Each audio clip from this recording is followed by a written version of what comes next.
오늘 본문의 말씀을 가지고 하나님의 나라 지금 여기에라는 제목으로 말씀을 나누겠습니다. 모두 잘 알고 계시다시피 예수님께서 하신 그 세 가지 사역이 중점적인 사역이 있으시죠. 가르치시고 말씀을 가르치시고 복음을 전파하시고 또 치유하시는 약한 자들을 고치시는 그 사역들을 감당하셨습니다. 그 예수 그리스도께서 이 땅 가운데 출현하시고 이 땅 가운데 오셔서 그분의 권세를 통해서 능력을 통해서 나타내신 표지가 하나님의 나라가 여기에 있다라는 것을 보여주는 사건들이었죠. 즉 예수 그리스도께서는 우리를 위해서 이 땅 가운데 오셔서 어두움, 흑암의 권세에서 건져서 사랑의 아들로 옮기셨음을 확증해 주는 사건들인 것을 우리는 압니다. 그래서 예수님께서 특별히 말씀을 통해서 권세를 나타내 주셨죠. 권세는 무엇입니까? 이제 힘과 영향력이죠. 어떤 사람이 말을 전했을 때 그거에 그 말 자체에 힘이 있고 실질적으로 효력을 발휘한다는 것이죠. 예수님께서는 전지전능하신 하나님의 아들이셨고 또 자기 백성을 삼으시기 위해서 자기 백성을 통해서 하나님의 통치를 영원히 이루시기 위해서 죄 사함의 권세를 가지신 것을 우리에게 나타내 보이셨다는 것을 우리가 알 것입니다. 우리가 예수님이 보여주시는 말씀을 통해서 예수님을 믿는 우리에게 이미 그 말씀이 우리에게 주어져 있음을 믿을 수 있는 시간이 되기를 바랍니다. 무엇보다 예수님의 말씀의 권세가 미친다는 사실들을 놓치지 않기 위해서 오늘 본문 가운데 우리가 집중해야 할 것이 무엇인지 또 확인해 보는 시간이 되셨으면 좋겠습니다.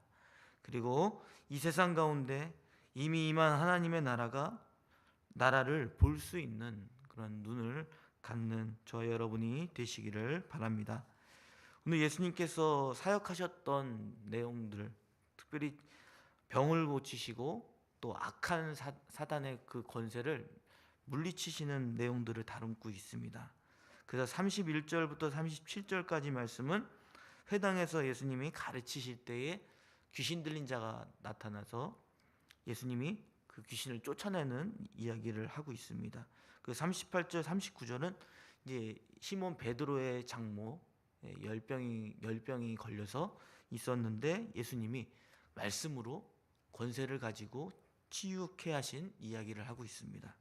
그리고 이제 그 뒤에 40절부터 38절부터 39 이제 38절부터 39절에 또 병 고치시고 또 귀신을 쫓아내는 그 이야기들을 하고 있죠.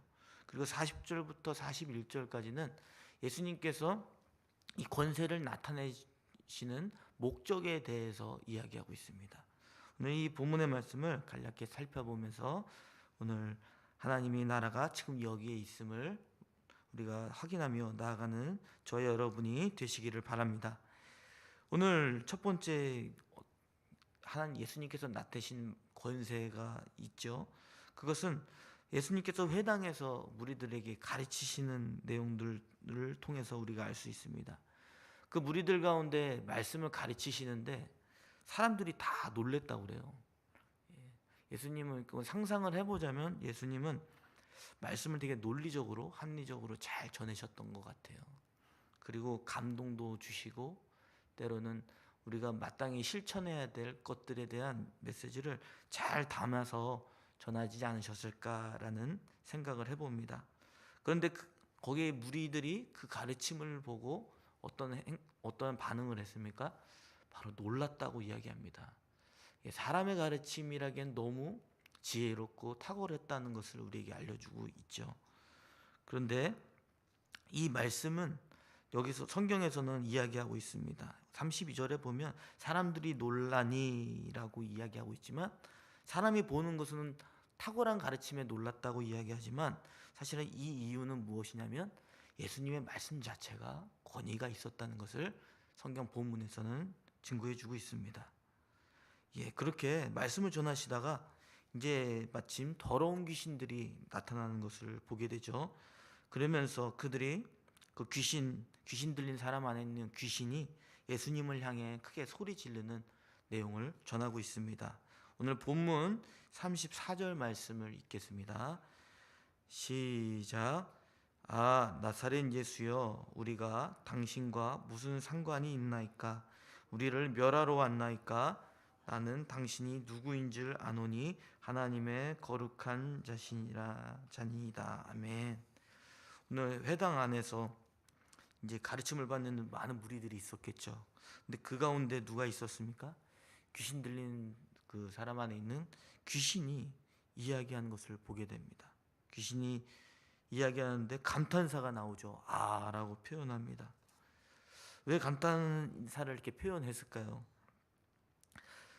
그 마귀가 예수님께서 하시는 그 말씀의 그 권세가 얼마나 권세가 있고 능력이 있는지, 어떤 결과를 초래하게 될지를 알고 있었기 때문입니다.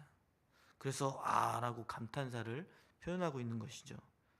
이것은 예수님의 권위 있는 가르침과 권위를 가지신 예수님의 존재를 보면서 나타난 반응인 것을 우리는 알 수 있습니다. 그래서 그 사단 마귀는 예수님의 그 오심과 예수님이 그 말씀의 가르침이 얼마나 권위가 있는지 알았기 때문에 그것이 또한 그 마귀 자신에게 어떠한 결과를 초래하게 될지, 자신이 어떤 운명을 가지게 될지를 예상했기 때문이죠. 그래서 예수님을 향해서 마치 비명을 지르듯 감탄사를 하고 있는 것입니다. 이처럼 예수님은 그 존재 자체가 권위가 있으시죠. 그리고 그 말씀의 권세, 말하신 대로 실질적으로 영향력을 끼칠 수 있는 그런 권위가 있으신 분이십니다. 제가 이 말씀을 보면서 사탄도 이렇게 감탄사를 예수님을 향해서 그분의 존재와 또 그분의 말의 권세를 통해 말씀의 권세를 보면서 이렇게 두려움을 떨고 자신이 운명이 어떻게 초래될지를 이렇게 아는데, 우리는 하나님의 말씀 앞에, 특별히 예수님의 말씀 앞에서 얼마나 이렇게 두렵고 떨리고 그 예수님의 말씀의 권세가 우리에게 어떤 영향을 미치는지 그런 생각을 하는지를 돌아보게 됐습니다. 그래서 이 귀신은 이게 얘기하는 것이죠. 예수님을 부릅니다. 34절에 읽었었던 것처럼 아라고 하면서 예수님이 누구신지를 정확하게 알고 고백하는 것을 보게 됩니다. 나사렛 예수라고 고백하는 거죠. 사람의 육체의 몸을 입고 오신 예수님, 그리고 하나님의 거룩한 자라고 표현합니다. 육체의 몸을 입고 오셨지만 죄가 없으신 하나님의 거룩하신 분이시라는 것을 고백하는 것을 보게 됩니다. 사실은 이 고백은 누가 먼저 가장 당당하게 이야기해야 되는 고백입니까? 예수 그리스도를 믿는 하나님의 자녀인 줄 믿습니다. 그런데 예수님께서는 이렇게 마귀를 통해서, 그들의 입을 통해서 예수 그리스도께서 누구신지를 드러내는 것을 보게 됩니다. 우리는 마귀의 고백을 통해서 우리 자신이 예수 그리스도께서 누구신지를 알아야 될 것입니다. 마귀도 이렇게 벌벌 떨면서 예수님의 존재와 그분의 하실 권세의 능력을 보면서 두려움에 떠는데, 우리는 예수님을 말씀을 대할 때도 가볍게 여기고 하는 모습들을 보게 됩니다. 저도 여기 잘 알고 계시다시피 성도님들이 이게 중고등부 제가 수련회를 잘 마치게 됐는데 다 성도님들이 기도해 주시고 또 이렇게 후원해 주신 덕분인 줄 압니다. 그런데 거기 가서 제가 이제 말씀을 돌파라는 이제 주제를 갖고 했는데, 아이들이 이제 예수님은 누구신지도 오늘 이렇게 아이들의 입을 통해서 고백하게 하고 예수님의 말씀의 권세가 얼마나 있는지를 애들에게 알려주면서 이제 간증을 시켰어요. 간증을 시키니까 이제 잘하는 친구부터 시켰죠. 잘하는 친구부터 시키니까 이제 그래도 한 가지라도 깨달은 것들을 막 적으려고 하더라고요. 그래서 앞에 있는 친구들이 막 이제 자꾸 깨달은 걸 얘기하고 이제 예수님의 말씀을 가볍게 여겼는데, 제가 이제부터 열심히 해야겠습니다라고 하니까 줄줄이 그 다음 친구들도 그렇게 말을 하더라고요. 그래서 마지막 간증 시간이 애들이 모두 은혜 받는 이제 입막음의 시간이 되었다는 이제 생각이 또 들면서도, 또 아이들이 정말 은혜를 받았다는 생각 때문에 좀 감사했던 시간인 것 같습니다. 이처럼 아이들에게도 하나님의 말씀이, 예수님의 말씀이 얼마나 권세가 있고 능력이 있는지를 아이들에게 깨닫게 해줄 때에 고백할 수 있게 되는 것이죠. 예수님은 누구신지, 하나님의 아들이시며 전능하신 하나님의 아들이시며 죄를 사하는 권세를 갖고 계신 분이시다. 그래서 그분을 믿어야 된다는 것을 고백할 수 있는 시간이 되었습니다. 이처럼 우리도 예수님의 그 존재와 또 예수님의 그 말의 권세가 어떠한 영향력을 끼치는지를 우리가 마음속 깊이 새겨야 할 것입니다.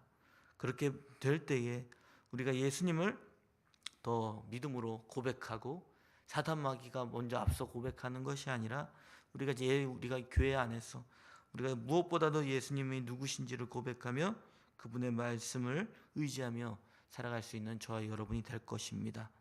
오직 예수 그리스도를 바라보시고 그 말씀에 권세가 있는 예수님을 바라보는 저와 여러분이 되시기를 바랍니다. 그리고 이제 35절부터 이제 또 말씀이 또 이어지고 있죠. 그 열병에 걸렸던 사건들이 또 이렇게 등장하게 됩니다. 열병에 걸린 사건들이 이제 38절에서 39절에서 이렇게 이어지고 있는데, 이제 회당에서 이제 나와서 시몬의 집으로 이동하게 됩니다. 그래서 많은 사람들이 이제 베드로의 장모를 데리고 열병을 고치기 위해서 예수님께 나오는 것을 보게 됩니다. 그리고 예수님께서는 베드로의 장모에게 이렇게 선포하시죠. 우리 누가복음 4장 39절 말씀을 읽겠습니다. 시작. 예수께서 가까이 서서 열병을 꾸짖으신데 병이 떠나고 여자가 곧 일어나 그들에게 수종드니라. 아멘. 예수님은 그 베드로의 장모가 열병을 가지고 있는 것을 보시고 꾸짖으시고, 이제 그것을 쫓아내는 것이 아니라 고치는 그 사건들을 보여주게 됩니다. 그 이후에 40절부터 이제 40절부터 이제 41절까지도 또 병든 자들이 또 예수님께 찾아오는 사건들이 있고, 또 귀신 들린 사람들이 또 소리를 지르며 예수님께 나와서 이제 귀신들이 떠나는 사건들을 이야기하고 있죠. 그러면서 그 귀신들이 또 고백을 하죠. 예수님은 누구신가? 하나님의 아들이시다라고 고백하고 있습니다. 이렇게 예수님께서는 이렇게 치유하시고 또 자신이 누구신지를 또 나타내시는 이 권세를 가지신 분이신 것을 우리에게 보여주셨습니다. 그리고 마지막에 42절부터 43절부터 44절까지는 예수님께서 오신 목적을 이야기하고 있죠. 우리 다 함께 43절, 44절 말씀을 읽겠습니다. 시작. 예수께서 이르시되 내가 다른 동네에서도 하나님 나라 복음을 전하여야 하리니 나는 이 일을 위해 보내심을 받았노라 하시고 갈릴리 여러 회당에서 전도하시더라. 아멘. 예수님께서는 이렇게 많은 병자들을 고치시고 또 귀신을 쫓아내는 그 능력을 나타내 보이셨습니다. 예수님이 누구신지를 알려주기 위한 것이었죠. 그리고 이 읽은 본문 말씀에서는 예수님이 그 치유하시고 그 귀신들을 쫓아내는 그것들을 행하신 목적을 이야기하고 있습니다. 그것은 무엇이냐면 하나님 나라의 복음을 전하기 위해서 오셨다라고 이야기합니다. 앞서 계속 말씀드린 것처럼 예수님께서는 권세를 갖고 계신 분이십니다. 왜냐하면 하나님의 아들이시기 때문에 전지전능하신 그 능력을 행하실 수 있고, 또 무엇보다도 죄에서 우리를 구원하실 수 있는 구원자이신다는 것을 우리가 알 수가 있습니다. 이처럼 무엇보다도 하나님의 나라의 복음, 이것은 하나님의 나라가 여기 있음을 보여주기 위한 복음의 메시지를 전달하기 위해 오셨다는 것을 우리가 기억해야 될 것입니다. 죄의 권세를 죄 사망의 권세에서 우리를 해방시켜 주시고 죄의 포로가 된 우리를 하나님의 자녀 삼아 주셔서 영원히 하나님의 통치를 받을 수 있도록 하시기 위해 오셨다는 것이죠. 우리가 예수님이 누구신지를 정확하게 마음속에 깊이 새기실 수 있기를 바랍니다. 그리고 그분이 자기 백성 삼기 위해서 죄사함의 권세를 우리에게 부여해 주시고 우리가 하나님의 백성으로서 그분의 통치를 받을 때에, 그분을 바라볼 때에 하나님의 나라가 여기 있다는 것을 고백할 수 있을 것입니다. 저와 여러분이 예수님의 그 말씀의 권세를 의지하시며 하나님의 백성으로서 그 말씀에 의지하며 순종하며 나아가시는 저와 여러분이 되시기를 바랍니다. 말씀을 맺겠습니다. 예수 그리스도는 하나님의 아들이십니다. 그리고 그분은 말씀에 권세가 있으십니다. 이 세상 모든 만물을 다스리시고 악한 영을 멸하실 수 있는 분이시기 때문입니다. 그 권세의 능력을 아는 자들만이 우리는 예수님을 바라볼 수가 있겠죠. 예수님이 누구신지, 우리를 위해서 어떤 일을 행하셨는지를 알 때에 우리는 하나님의 나라를 발견할 수 있을 것입니다. 왜냐하면 예수님께서 우리를 위해서 죄의 값을 치러주시고 하나님의 자녀가 되었기 때문에 우리는 그분의 행하신 일들을 바라보면서 그분의 말씀이 얼마나 권세 있는지를 바라볼 때에 하나님의 나라가 여기 있다는 것을 고백할 수 있을 것입니다. 저와 여러분이 그 말씀의 권세를 의지하시며 오늘 하루도 믿음으로 살아갈 수 있는 저와 여러분이 되시기를 바랍니다. 우리 다 함께 들은 말씀을 가지고 기도하겠습니다.